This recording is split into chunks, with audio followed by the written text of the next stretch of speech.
নমস্কার, দীপাস্থর স্পাইসটি সবাইকে স্বাগত।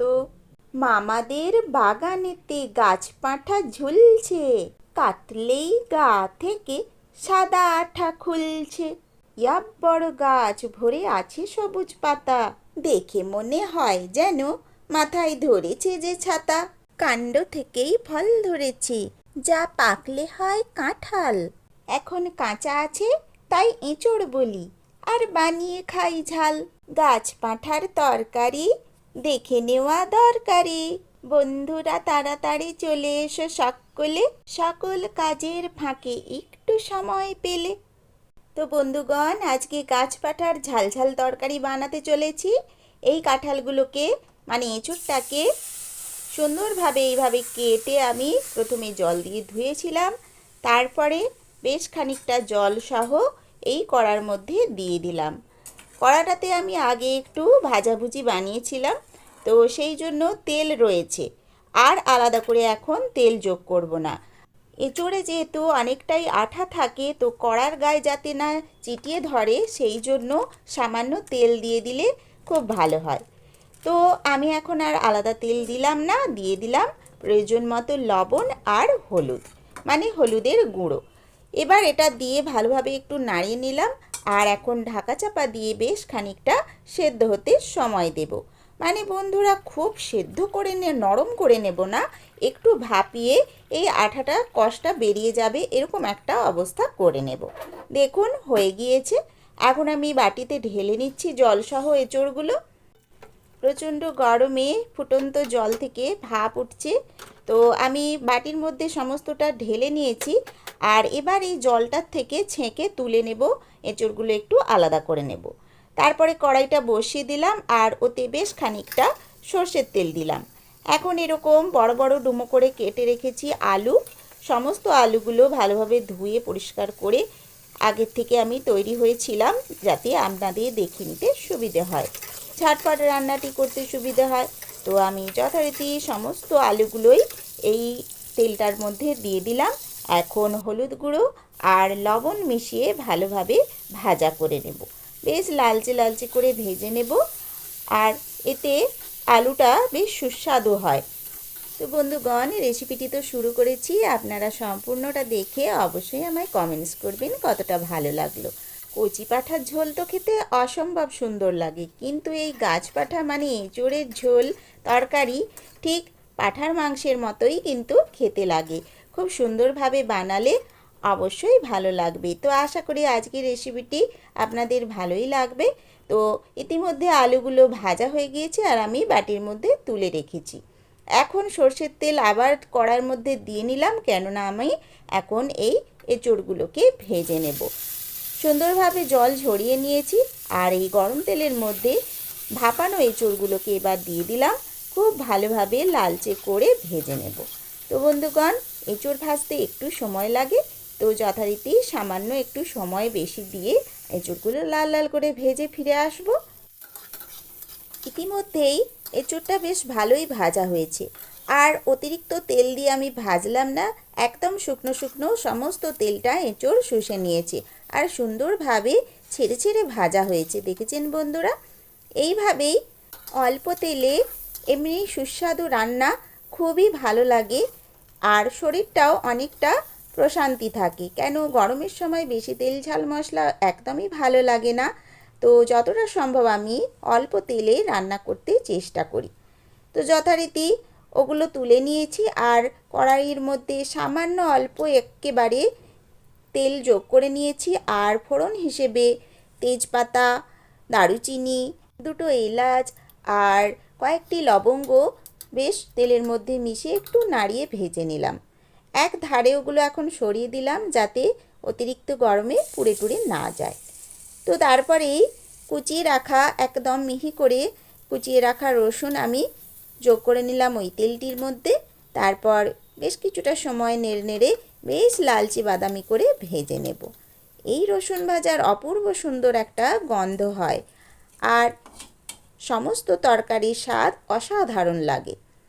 তো লালচে করে ভাজা হয়ে গিয়েছে, এখন আমি পেঁয়াজ কুচিগুলো ওই রসুনের সাথে আর ফোড়ন মশলার সাথে মিশিয়ে নিলাম। তারপর আবার যথারীতি একই পদ্ধতিতে আমি ভেজে ভেজে নিচ্ছি। এটাও বেশ বাদামি করে ভেজে নেব। সুন্দর লালচে সোনালি আভা হয়ে যাবে পেঁয়াজটা। তারপরেই দ্বিতীয় উপকরণ মানে পরবর্তী উপকরণ যোগ করব। দেখুন করে নিয়েছি। আদা গ্রেট করে রেখেছিলাম, সেটাও মিশিয়ে দিয়েছি। আর আদাটা সামান্য পরিমাণেই দিয়েছি, খুব বেশি দিলাম না। আর এখন মিশিয়ে নিলাম আমি বেশ খানিকটা চিনি। এই মশলার সাথে চিনিটা দিয়ে দিলে ভাজা হতে হতে বেশ সুন্দর একটা লালচে রং চলে আসে, যেটা তরকারির মধ্যে খুব সুন্দর দেখতে লাগে। তো বন্ধুগণ, কথা বলতে বলতে তো ইতিমধ্যে ভাজাও হয়ে গিয়েছে মশলাগুলো, মানে গোটা মশলাগুলো। তারপরে এখন আমি যোগ করে নিলাম টুকরো করে কেটে রাখা টমেটো। একটি প্লেটের মধ্যে গুঁড়ো মশলা হিসেবে লবণ, হলুদ, লাল ঝাল লঙ্কার গুঁড়ো, কাশ্মীরি লঙ্কার গুঁড়ো আর জিরে গুঁড়ো আমি সাজিয়ে রেখেছি।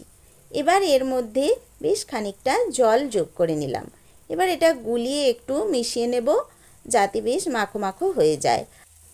আর এই গুঁড়ো মশলা ভেজানো জলটা যোগ করে নিলেই বেশ বাটনার মতোই লাগে।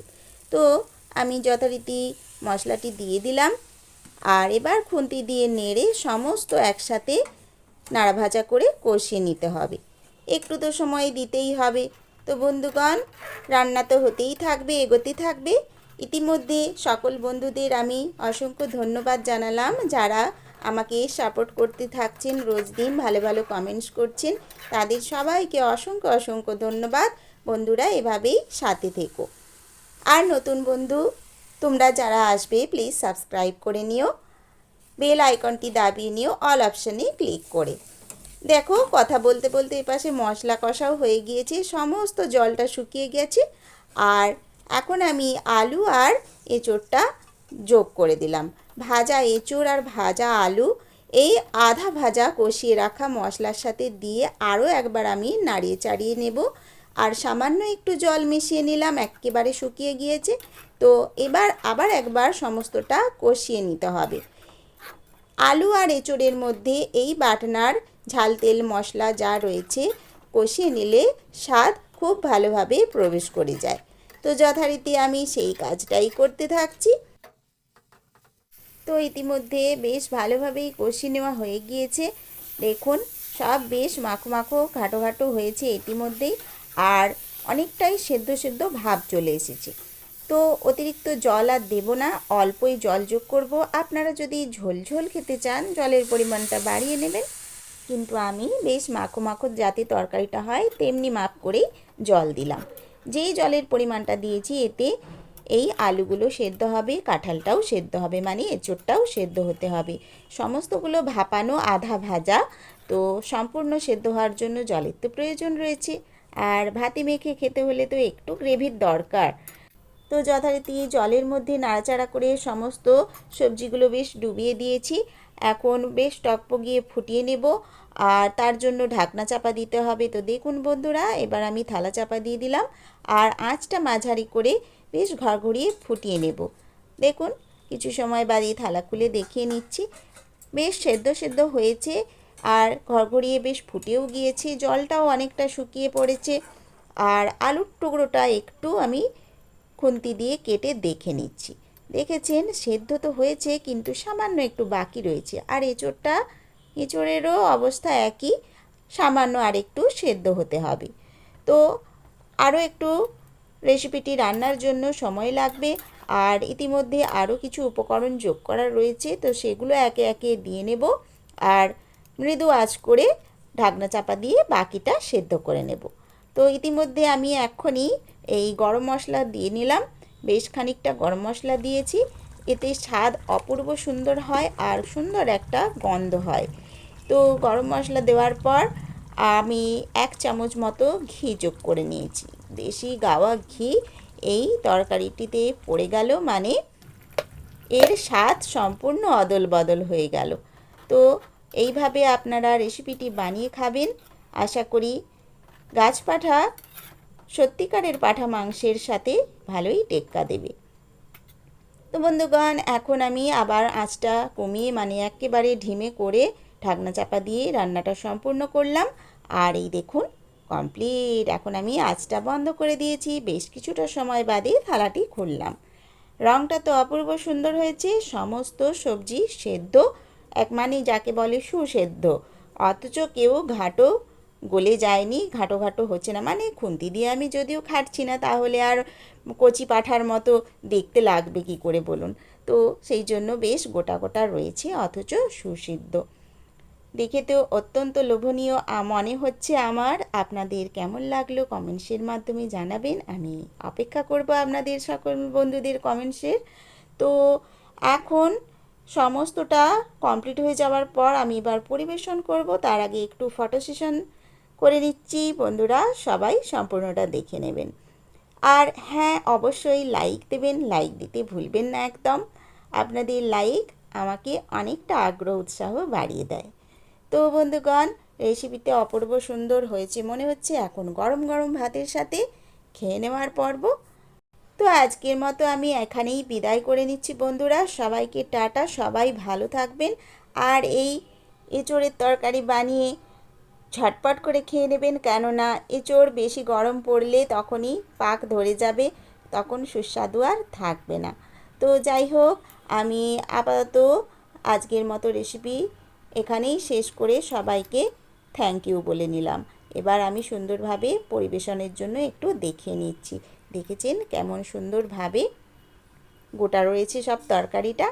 তো যাই হোক, আমি থ্যাংক ইউ বলার পরেও আরও বক্তৃতা চালু করে রেখেছি। তো আজকের মতো আমি বিদায় নিলাম। আগামী পর্বে নতুন কোনো রেসিপি নিয়ে আবার চলে আসবো সকলের সামনে। ততক্ষণ আমার চ্যানেলের অন্য ভিডিও যা কিছু রয়েছে আপনারা দেখতে থাকুন। তো সবাইকে অসংখ্য ধন্যবাদ। গাছ পাঠার তরকারি দিয়ে যে যে ভাত খেতে চাও, আমার মতো সুন্দর করে রেসিপি বানিয়ে খাও।